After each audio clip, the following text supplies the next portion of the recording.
Gender representation हमारी बिल्कुल poor है and that is not on. Pakistan की पॉपुलेशन 230 मिलियन है, 50% ऑलमोस्ट ख़वातीन है, लेकिन वो नज़र नहीं आती हमारे जुडिशल सिस्टम में। क्यों नहीं नज़र आ रही थी, क्यों नहीं नज़र आ रही, क्यों नहीं हम जज ले रहे ख़वातीन को?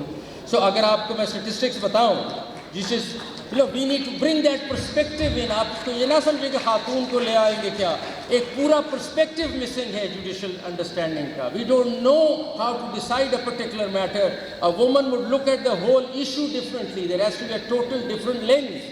वो लेंस ही मिसिंग है हमारी। तो ये मत समझिए कि हम कहते हैं खातून आके बैठ जाएं तो चलो बराबर नहीं। Try to understand it enriches your jurisprudence, it brings in a total new perspective to which I am not alive to।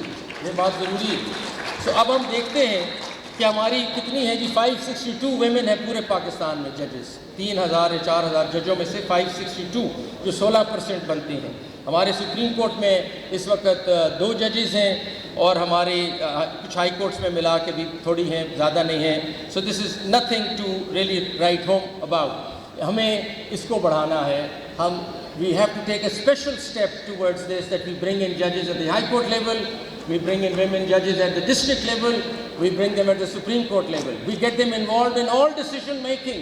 The decision making changes. I sit with Justice Aisha, Justice Musarrat Hilali, I tell you कि ऐसे ऐसे मामलात आते हैं family के जो मेरा तो एंगल ही नहीं है, मैं समझ ही नहीं पा रहा उस चीज़ को, लेकिन वो बता रही हैं कि इस तरह भी एक चीज़ हो सकती है। I learn. I'm missing out on all that, so इसलिए I'm sure number of courts are missing out on that. The gender representation is so critical in a country which has 50% population of women, and we just sitting idle, not bringing them into our system. This is another intervention that has to take place if you really want the country to prosper and move up. उसके अलावा training पे हम आपसे sir share करना चाह रहे हैं कि जब तक कंटिन्यूइंग ट्रेनिंग नहीं होगी सिस्टम नहीं चल सकता। We all get sluggish, we all get rusty, we need to go through training. हमने फेडरल जुडिशल एकेडमी को री इन्वेंट कर दिया है। हमारे 4000 जजेस हैं, आज तक वो 4000 जजेस कभी एकेडमी में आए ही नहीं थे। हमने for the first time WhatsApp technology, जो कम्युनिटी सिस्टम है व्हाट्सएप का, उसको इस्तेमाल करते हम सारे 4000 जजेस के साथ इन टच हो गए हैं। We are sending them online programs, online videos for their self improvement. और उसके अलावा 48,000 हमारा पैरा लीगल स्टाफ है पाकिस्तान में। एलमद, ये reader, 48,000 people, they have never seen an academy, they don't know what training is, they don't know what to do, what is their job description। फिर हम कहते हैं सिस्टम चलता नहीं है, 20 साल लग जाते हैं केसेस को। उसको ये नहीं पता कि फाइलें कैसे मेंटेन करनी है, उसको ये नहीं पता कि केस मैनेजमेंट क्या होता है।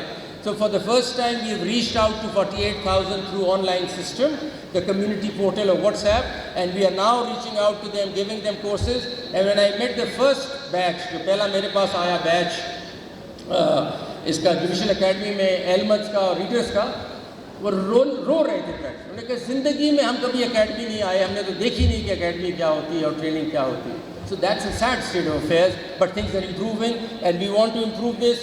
ट्रेनिंग के बगैर, कंटिन्यूइंग ग्रोथ के अलावा कोई आपका सिस्टम बेहतर नहीं हो सकता। कंटिन्यूस रिफॉर्म्स के अलावा सिस्टम बेहतर नहीं हो सकता। तो अगर आपने रिफॉर्म्स का हाथ छोड़ दिया, आपने ट्रेनिंग छोड़ दी, the system is going to go down, it will not improve. तो इसलिए ये चीज़ें सोची जा रही है अंदर कि इसको बेहतर किया जाए। फायर वॉलिंग बहुत ज़रूरी है, कोई एक्सटर्नल इंटरफेरेंस नहीं हो सकती हमारे मामला। The judiciary will stand united against any interference that comes into our system and we take it serious. ये नहीं हो सकता, ये हमें देखना है और इस फायर वॉल को डेवलप करना है। I don't want to say much because हम सुओ मोटो में इस चीज़ को देख रहे हैं। There has to be a firewall. We have to work in all the institutions in the country, and I want them to hear me now. All the institutions in the country must realize कि अगर justice नहीं है तो वो नहीं, justice होगा तो सब चलेगा। उनके लिए भी बेहतर है, उनके लिए भी बेहतर है और उनके लिए भी बेहतर है कि हमारा जस्टिस सिस्टम चले। If you weaken the justice system, you weaken yourself. Every institution is weakening itself if you weaken justice system. So I don't understand. There's no rocket science about it. Please, justice system has to be strong, robust and independent for all the other institutions to develop and grow and prosper। It's a simple message, please get through that। पता नहीं क्यों नहीं बात समझ आ रही किसी को। मिट जाएगी मखलूक तो इंसाफ करोगे, मुनसिफ हो तो आप हशर उठा क्यों नहीं देते।